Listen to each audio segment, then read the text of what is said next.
नमामीशमीशाननिर्वाणरूपम्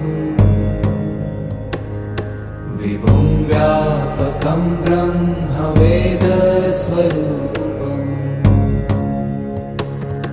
निजं निर्गुणं निर्विकल्पं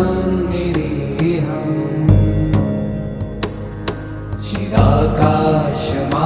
चिदाकाशमाकाशवासं भजेऽहम्